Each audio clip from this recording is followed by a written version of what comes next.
Wel, fe dron ni nôl at y benod a ddarllenes i a ddechrau cwrdd, sef Jeremeia, penod 35. Byddwn ni'n edrych ar y benod ar ei hyd, sef adnodau 1 i 19. Os ych chi moyn adnod i grynhoi y neges, fe gymerwn ni y geiriau allan o adnod 15. Ond ni wrandawsoch arna fi. Ond ni wrandawsoch arna fi. Fe ddarllen yr adnod ar ei hyd. Anfonais, Dyw sydd yn siarad, anfonais atoch fy holl weision, proffwydi a'i hanfon yn gyson gan ddweud trowch yn wir, bob un o'i ffordd regionus a gwellach gweithredoedd, peidiwch a mynd ar ôl duwiau eraill i'w gwasanaethu. Yna, cewch fyw yn y tir ar oddais i chwi ac i'ch Rechabiaid. Ond, ni wrandawsoch arna fi, nac i fyddhau. Un o wendidau neu ddrygau ein hoes ni yw dyw pobl ddim yn fodlon gwrando. Dyw pobl ddim yn fodlon gwrando ar ei gilydd, a dyw pobl ddim yn fodlon gwrando ar bobl yn gyffredinol. Dyw plant ysgol yn aml ddim yn gwneud cynnydd, oherwydd dyn nhw ddim yn gwrando ar ei athrawon. Mae trafferthion yn codi mewn priodasau yn aml oherwydd dyw gwir ddim yn gwrando ar ei gwragedd. A dyw gwragedd ddim yn gwrando ar ei gwir. Trafferthion mewn teuluoedd yn aml, dyw plant ddim yn gwrando ar ei rieni. Falle dyw rieni ddim yn gwrando ar ei plant. Chwaith. Ym myd gwleidyddiaeth. Llawer o'r problemau yw dyw gwleidyddion ddim yn fodlon gwrando ar ei gilydd.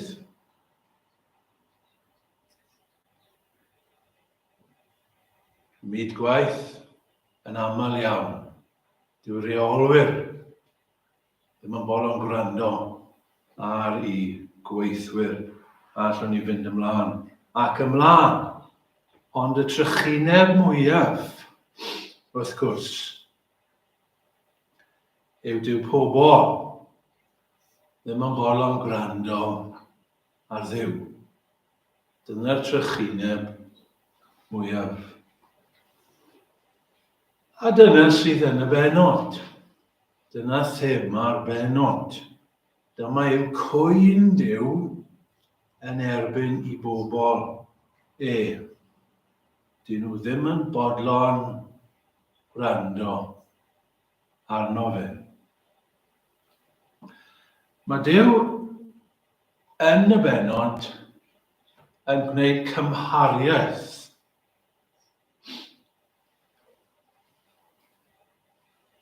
mae gyda ni enghraifft byw yn y benod o rai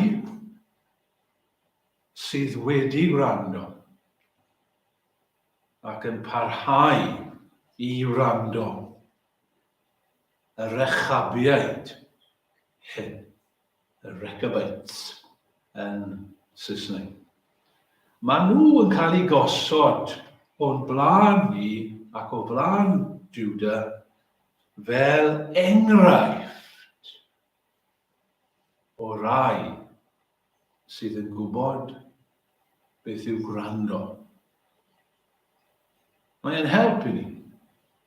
Maen nhw'n helpu ni. Mae un o'r ysbonwyr yn dweud hyn. This is a case study in listening. Enghraifft byw, esiampl i ni o beth yw i wrando yn gywir. Ni moyn edrych ar yr eglureb, neu'r enghraifft gyda'n gilydd. Ac fe nawn ni hynny o dran 3 phenod, 3 pheth sydd gyda ni yn codi yn y benod. Fe roi y 3 phenod i chi ar y dechrau. patrwm yr enghraifft. Yn ail, pwrpas yr enghraifft. Ac yn drydydd, pwysigrwydd yr enghraifft. Gwnewch chi ni fynd at y cyntaf felly, patrwm yr enghraifft. Dyw yn gosod enghraifft o'n blaen ni, ond beth yw e i'w wrando? Adnodau 1 i 11 yw'r geiriau. Yr hanes sydd yn y bennod, y cyd-destun. Gael jyst darllen adnod 2. Dos, medd Duw, wrth Jeremeia i dir Rechabiaid, a siarad â hwy, pa iddynt ddod i dir arglwydd i un o'r ystafelloedd yno, a chynnig iddynt win yw yfed. Nawr, pwy oedd y Rechabiaid hyn? Nhw wedi cael ei enwi ar ôl y Rechab, un o'i cyndeidiau. Crwydraid o'n nhw, nomadiaid, nomads. Pobl oedd yn byw mewn pebyll. Mae rai bobl yn dweud mai gweithwyr metel oedden nhw, dwi ddim yn siŵr am hynny. Roedden nhw'n byw tu fas i'r dinasoedd. Roedden nhw'n byw bywyd syml, pobl syml oedden nhw. Dim tai gyda nhw. Dim cnydau. Byw mewn pebyll a mewn tiroedd anian. Ychydig o diroedd oedd gyda nhw a dim llawer o feddiannau. Byw mewn pebyll yn crwydro. Oherwydd yr ymosodiadau oedd yn digwydd yn y wlad, oherwydd Babylon a Syria, roedd rhaid iddyn nhw symud i Jerusalem mwyn bod yn ddiogel. Bydde pawb yn Jerusalem yn siarad amdanyn nhw, y bobl rhyfedd od yma, gwahanol, syml yma.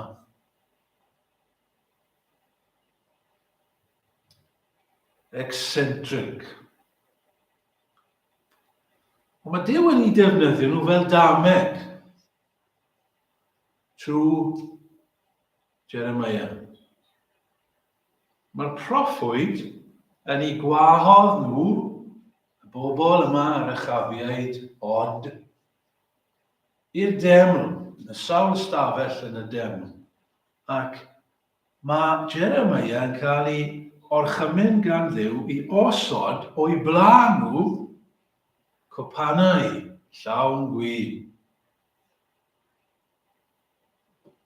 Ac mae ei gynnig iddyn nhw i ifed o'r gwyn. Nawr, roedd holl reolau moesau, manners, lletygarwch y dwyrain canol yn dweud y dyle'r bobl gymryd o gynnig y proffwyd. Cymryd y gwyn i yfed e. Mae dal yn wir yn y dwyrain. Os mae pobl yn cynnig i chi, mae e'n gwrteisi mwy na hyd yn oed gyda ni. Mae e'n gwrteis iawn, mae'n anghwrteis i wrthod os mae rhywun yn cynnig i chi yn y dwyrain. Y gwasgedd arnyn nhw yr Rechabiaid i gymryd o'r gwyn, i bod nhw yn y prif ddinas gyda'r holl bobl bwysig, a phroffwyd Duw ei hun yn gofyn iddyn nhw gymryd y gwyn. Maen nhw'n gwrthod.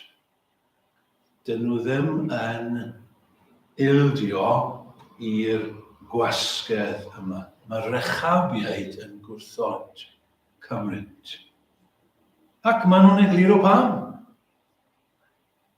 Mae oherwydd Jonadab, pwy oedd un o'n cyndeidiau, Falle chi'n cofio yr hanes am Jonadab. Chi'n gallu darllen amdano fe yn 2 Brenhinoedd 10.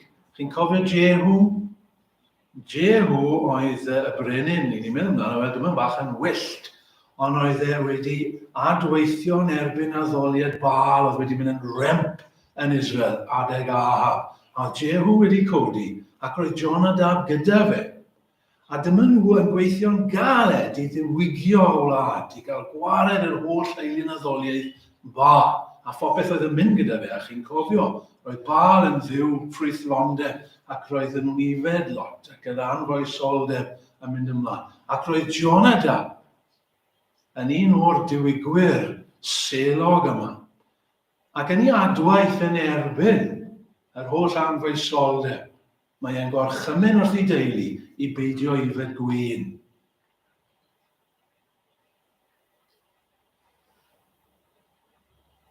Ac i beidio a phlannu gwynllanoedd hyd yn oed. Ac i beidio cael tai hyd yn oed. Na meddiannau. Roedd ei deulu i fod yn debyg i Abraham ac Isaac a Jacob gynt. Oedd yn byw mewn pebyll ac yn byw bywyd sy'n i ffwrdd o'r temptasiynau hyn.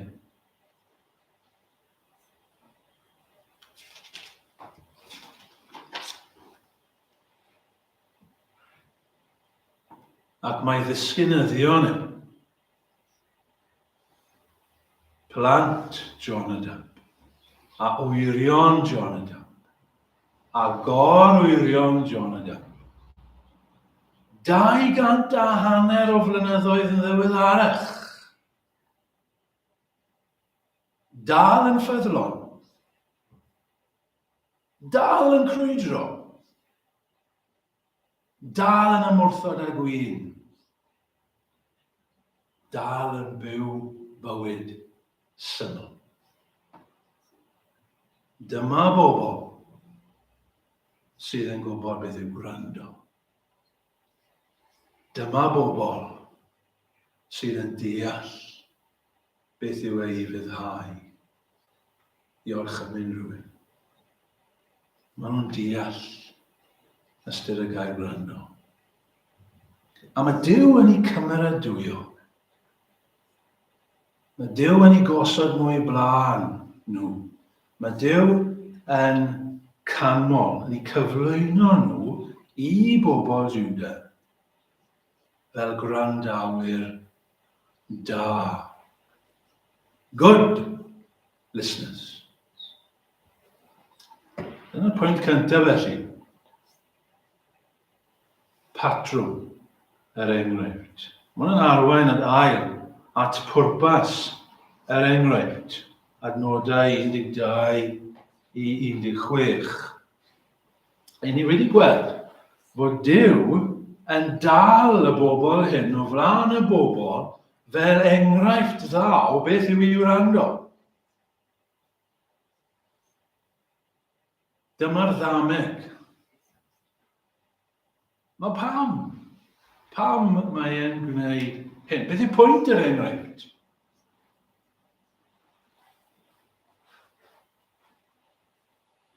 Mae rhaid i ni ddweud, i ddechrau, nid canmol agwedd y Rechabiaid at wyn yw prif peth yma.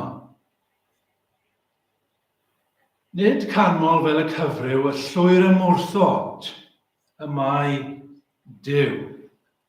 Ni'n dweud hynny oherwydd fod rai yn chi efallai yn gwybod fod na gymdeithas blynyddoedd yn ôl, wel roedd e wedi dechrau yn y 4edd ganrif ar 15, 1830 rhywbeth, Urdd y Rechabiaid. Oedd wedi dechrau yn Lloegr, yn Manceinion, dwi'n credu, The Order of Rechabiaids. A beth oedd e? Oedd mudiad dirwest, mudiad llwyr ymwrthod. Oedd e wedi gwneud gwaith da, ac roedd e wedi lledaenu dros y byd. Roedd e'n amlwg yma yng Nghymru. Wrth baratoi, roedden ni'n edrych ar Google ac roedd yna llun, clwb pêl-droed yng Nghaernarfon. Bechgyn ifanc fyna, a enw'r teitl yr llun, achos enw'r clwb pêl-droed yma oedd clwb Rechabiaid Caernarfon. Ac oedd yna bandiau pres y Rechabiaid i gael yn y cymoedd, y mudiad dirwest. Ond i ddod nôl fan hyn, dyw Jeremeia ddim yn canmol y Rechabiaid oherwydd ei safbwynt ar wy. Os ydyn ni'n cymryd hynny, bydd rhaid i ni ddweud, wel, mae rhaid i ni gael gwared ar ein tai ni hefyd, a peidio a plannu unrhyw beth. Nawr, nid yr agwedd at y ddiod yw'r peth sy'n cael ei ganmol neu gymeradwyo. Dwi ddim yn cael ei ganmol, a dwi ddim yn cael ei beirniadu yma. Maen nhw'n cael eu canmol oherwydd bod nhw'n gwrando yn ffyddlon. Maen nhw'n gwrando yn ffyddlon. Roedden nhw'n bobl oedd yn benderfynol i gadw a ddewid eu tad. Roedden nhw'n parchu gorchymyn eu tad Jonadab. Ac doed a ddelo roedden nhw'n mynd i gadw i gorchymyn eu tad. A mae Duw yn ei canmol am hynny. Ac mae Duw yma yn cymharu. Chi'n gweld y peth? Mae e'n cymharu yn gwrthgyferbynnu i fuddod y Rechabiaid i'w tad, gyda anufuddod i bobl ei hun, pobl Juda. I beth roedd wedi ei gorchymyn. Dyw felly yn dweud hyn mwyn cywilyddio i bobl Meddyliwch chi gyda fi am gywilydd y sefyllfa. Roedd y Rechabiaid yn ei fyddhau i ddyn meidrol. Dyn meidrol oedd wedi dweud wrthyn nhw i beidio yfed gwin ac yn y blaen.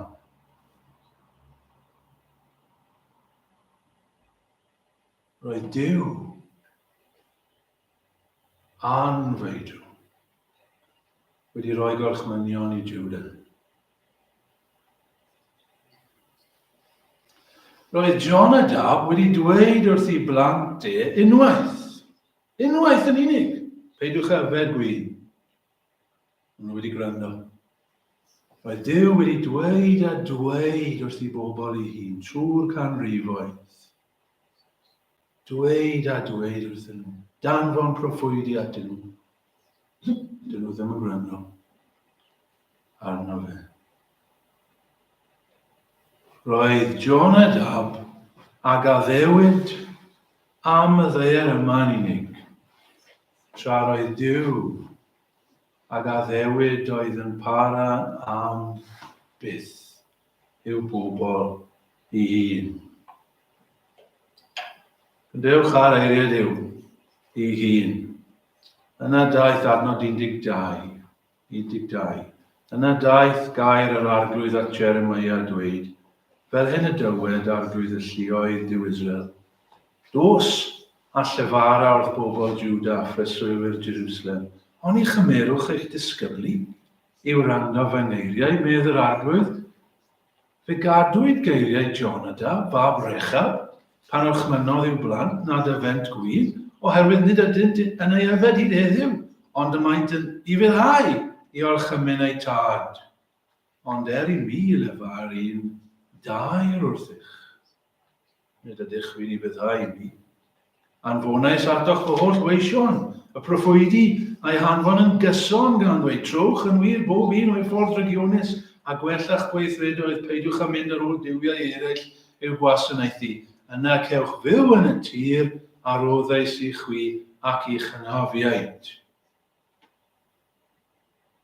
Ni randawswch arna fi nac I fyddhau.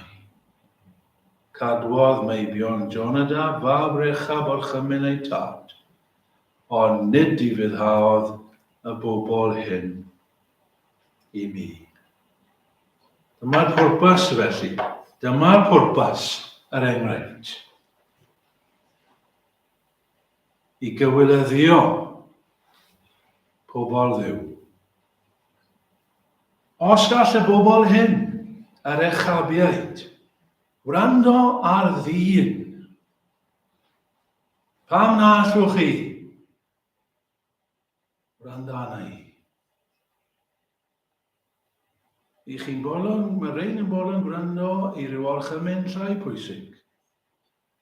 Ond I chi pallu ac yn gwrthod gwrando ar orchmynion sydd yn llawer mwy pwysig.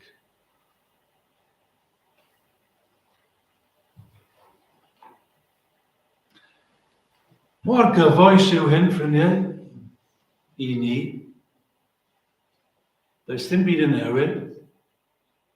Fy gair yma 600 mlynedd cyn Crist.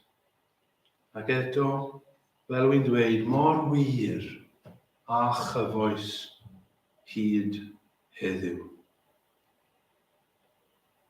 Mae pobl yn bolon gwrando ar ddyn. A beth mae dyn yn dweud? Dyn sydd yn feidrol. Ond yn pallu gwrando ar Dduw. Mae pobl yn bolon gwrando a cadw gorchmynion dinod trivial. Ond yn gwrthod cadw gorchmynion pwysig Duw. Mae glywes un pregethwr yn dod I fel hyn, fel enghraifft. Cymrwch chi rhywun sydd yn chwarae golf.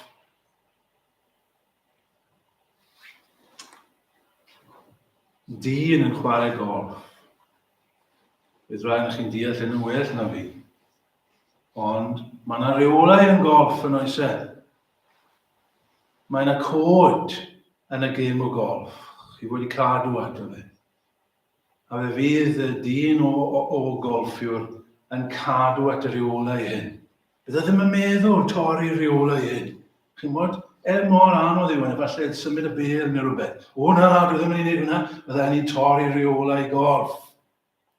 Ac mae'n sryffaglu gyda hyn achos mae'n cadw at reolau golf. Ond mae'r un dyn yn anffyddlon i'w wraig. Mae'n bodlon cadw reolau golf, ond mae ddim yn gallu cadw I addunedau i'w briodas I hun. Fydd pobl yn bodlon bod yn ofalus iawn beth maen nhw'n bita. Ofalus iawn. A hyd yn oed y cynnyrch maen nhw'n bodlon defnyddio. Rhag ofon bod anifeiliaid wedi cael eu camdrin wrth greu y bwyd yna neu wrth gynhyrchu'r cynnyrch yma. Cadw at hynny, yn ofalus iawn. Ond bydd yr un bobl yn siarad yn aflan iawn. Tymor y grawys yn dechrau, dydy e nawr. Lent. Bydd pobl yn cadw at reolau. Byddwn nhw ddim yn bita siocled am Lent. Ond bydd yr un bobl ddim yn gweddio. Byddwn nhw ddim yn darllen y Beibl. Byddwn nhw ddim yn mynd i'r cwrdd. Cadw at reolau bach, dinod. Ddim yn cadw at reolau Duw.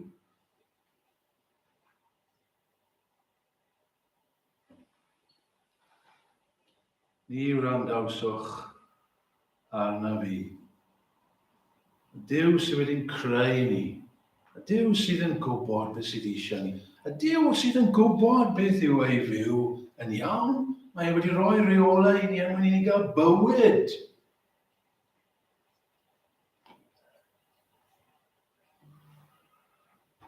Ni wrandawswch arno. Ond mae rhaid I fi ofyn I ni fan hyn. Ni yn bobl y gair yn ni. Ni'n hoffi dweud hynny, bobl y gair i ni. Mae'r Beibl yn y canol fan hyn. Yng nghanol yr adeilad, mae'r Beibl, da beth o hynny. Pam? Oherwydd pobl y gair i ni. Ond i ni? Ydyn ni? Ydyn ni'n bobl sydd yn gwrando ar y gair? Ydyn ni'n bobl sydd yn gwrando y gair, nid jyst yn parchu, y gair i fyddhau i'r gair. Be mae Duw yn dweud wrthych chi ar hyn o bryd? Be mae Duw yn dweud wrthych chi yn eich defosiwn o ddydd i ddydd? Ydych chi'n gallu dweud? Beth oedd Duw yn dweud wrthych chi bore yma? Beth yw gair? Ydych chi'n gwrando? Ydych chi'n gwrando? Ydw i'n gwrando arno fe? I ni'n canu'n aml yn dyn ni, gywir, o llyfara a ddwyn Iesu. Mae deiriau fel y gwir. Wel, mae e'n llyfaru. Y cwestiwn sydd, ydyn ni'n gwrando ar I lais e. Chi'n gweld roedd y fydddod yn siapo bywyd yr Rechabiaid od yma. Y fydddod oedd yn bwysig iddyn nhw. I fyddhau i'w tad nhw. Dyna beth oedd yn gwneud nhw'n arbennig. Y fydddod. Ydyn ni'n bobl sydd yn I fyddhau I Dduw. Yn cofio geiriau Duw trwy Samuel at Saul.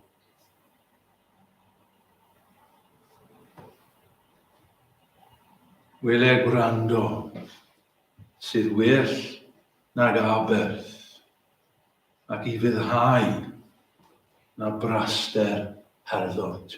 Dyw Duw ddim moyn ein sermoniau. Dyw Duw ddim moyn ein defosiynau a'n defodau yn unig. Dyw ddim moyn yna. Mae moyn I wywyddod. Calon. Patrwm, pwrpas ac yn drydydd ac yn olaf. Pwysigrwydd enghraifft. Pwysigrwydd enghraifft. Mae'r digwyddiadau hyn yn gronolegol yn llyfr Jeremeia mynd yn ôl. Maen nhw'n mynd yn ôl 10 mlynedd. Pan oedd Babylon yn dechrau bygwth Juda. Adnod 17. Am hynny, fel hyn y dywed arglwydd ddiwylluoedd Duw Israel, yr wyfam ddwyn ar Juda, a holl trigolion Jerusalem, ac holl ddrwg a leferais yn ei herbyn, oherwydd lleferais wrthynt. Ac ni wrandawsant, gelwais arnynt, ac nid atebasant. Dyw yn rybyddio bod yna barn yn dod, a mae amynedd wedi rhedeg mas gyda'r bobl yma. Fi wedi rybyddio chi, fi wedi siarad, ond I chi ddim wedi gwrando arna I. Ac am hynny mae yna farn yn dod arna chi. Mae Babylon yn dod, a mae Jerusalem yn mynd I gwmpo, a nid achos gwleidyddiaeth, nid achos rhywbeth milwrol, ond mae'n ysbrydol. Oherwydd I chi ddim yn wedi gwrando arna I. A dyma ddedfryd Duw arna ni hefyd. Ni wrandawsant arna. Ar bawb, dyma trychineb mwyaf arna ni gyd. Falle fod rhywun yma y bore yma ac mae'n arbennig o bwysig, yn arbennig o berthnasol I chi.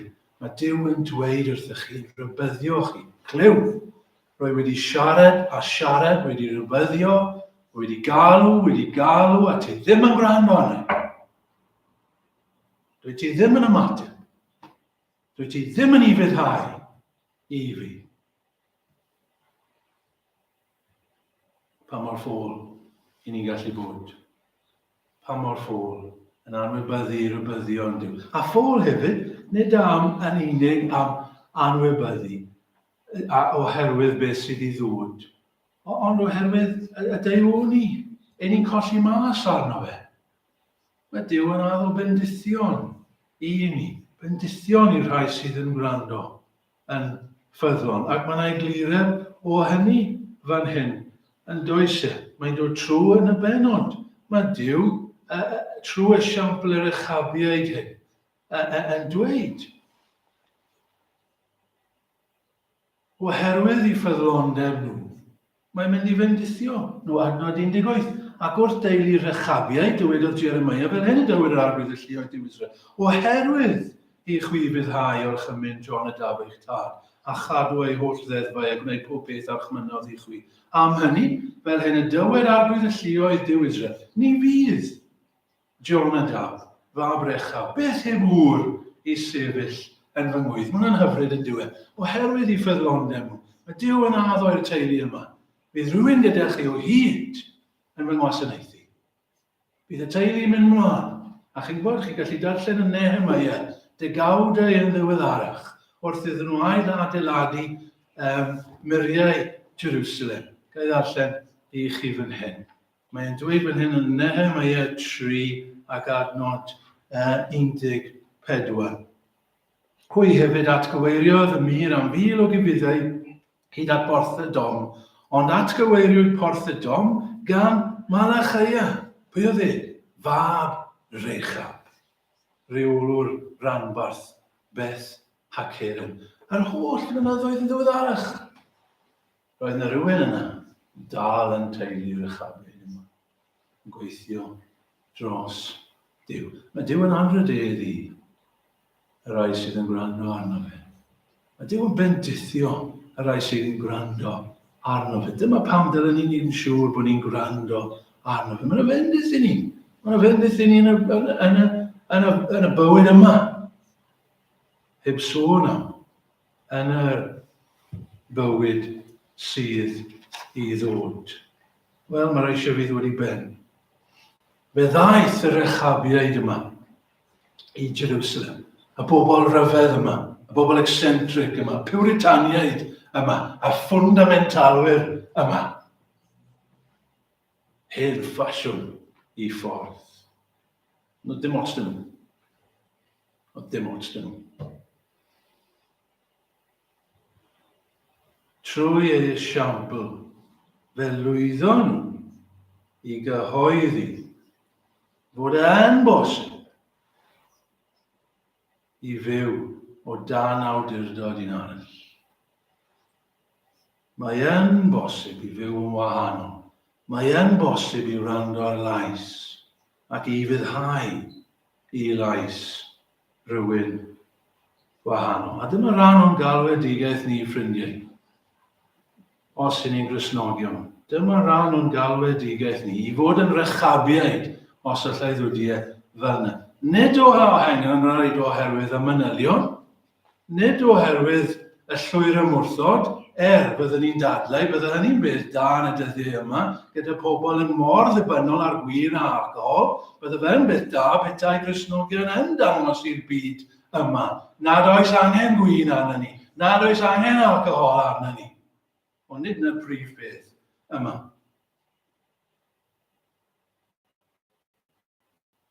I ddangos i'r byd, ein bod ni'n wahanol, a mae'n bod ni'n gwrando ac yn ei fyddhau i lais rhywun arall, rhywun gwell na John y Daf, rhywun gwell na Rechab, rhywun sydd ei lais yn hyfryd, rhywun sydd ei lais yn awdurdodol, rhywun sydd yn gorchymyn pethau sydd yn dda ac yn iach i ni.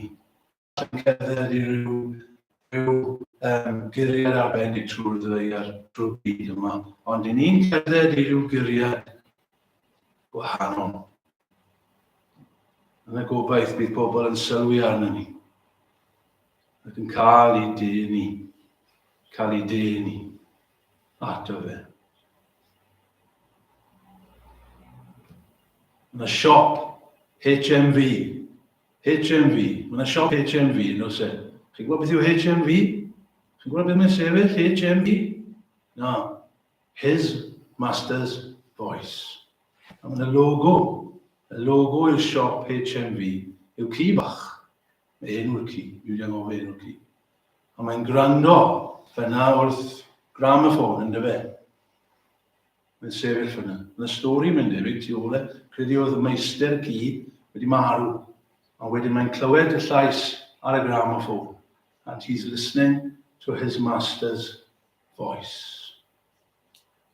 Ydyn ni'n bobl sydd yn gwrando y bore yma, ac y fori a di mouth to our master's voice. Mae llais yn galw mas o'r byd, a'i bleser o bob ryw, minnau randawar hyfryd sŵn. Llais